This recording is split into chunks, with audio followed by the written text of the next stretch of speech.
Siz də pensiyaların artmasını istəyirsinizsə kanala abunə olub videonu bəyənməyi unutmayın. Əmək pensiyaları haqqında qanunun 8-ci maddəsinə edilən dəyişikliyə əsasən, əvvəllər yalnız qadınlara şamil olunan güzəştli pensiya hüququ artıq müəyyən hallarda kişilərə də tətbiq olunur. Bunu İqtisadiyyat, AZA açıqlamasında Milli Məclisin Sosial Qanunvericilik şöbəsinin müdiri Adil Vəliyev bildirib. Onun sözlərinə görə, qanunun 8.1 maddəsində qeyd olunur ki, valideyn himayəsindən məhrum olmuş, 8 yaşınadək övladlığa və ya qəyyumluğa götürülmüş uşaqlar da daxil olmaqla, 5 və daha çox uşağı olan və ya əlilliyi olan uşağı olan qadınların və kişilərin, uşaqların 8 yaşınadək sağ olması şərtilə, bu qanunun 7-ci maddəsi ilə müəyyən edilmiş şərtlər daxilində yaş həddi 5 il azaldılmaqla yaşa görə əmək pensiyası hüququ vardır. Adil Vəliyev bildirib ki, əvvəllər bu güzəştli pensiya hüququ əsasən qadınlara şamil edilirdi və çoxuşaqlı analar üçün nəzərdə tutulmuş sosial təminat mexanizmi kimi tətbiq olunurdu.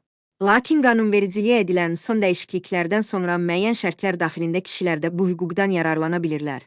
Onun sözlərinə görə, burada əsas məsələ uşaqların faktiki olaraq kimin himayəsində böyüdülməsi ilə bağlıdır.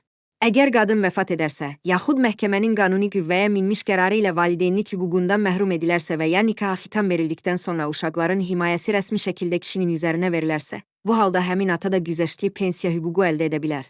Adil Vəliyev qeyd edib ki, belə hallarda 5 və daha çox uşağı olan və ya əlilliyi olan uşağı tək başına böyüdən kişi üçün də yaşa görə əmək pensiyasına çıxma yaşı 5 il azaldılır. Bu isə o deməkdir ki, həmin şəxslər qanunvericilikdə nəzərdə tutulan ümumi yaş həddindən daha tez pensiyaya çıxa bilirlər. Onun sözlərinə görə, ailə birlikdə olduqda və uşaqlar həm ana, həm də ata ilə birlikdə böyüdükdə bu güzəşt əsasən qadına tətbiq edilir və prioritet hüquq ana hesab olunur. Lakin həyat yoldaşı vəfat etdikdə, valideynlik hüququndan məhrum edildikdə və ya nikah pozulduqdan sonra uşaqların himayəsi məhkəmə qərarı ilə ataya verildikdə vəziyyət dəyişir. Belə hallarda uşaqları tək başına böyüdən və onların qayğısını çəkən ata da sosial müdafiə mexanizmi çərçivəsində bu güzəştdən istifadə edə bilir.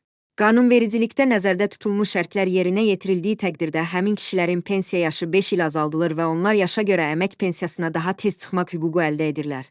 Adil Vəliyev vurğulayıb ki, bu dəyişiklik sosial ədalətin təmin olunması və valideyn məsuliyyətinin bərabər şəkildə nəzərə alınması məqsədi daşıyır.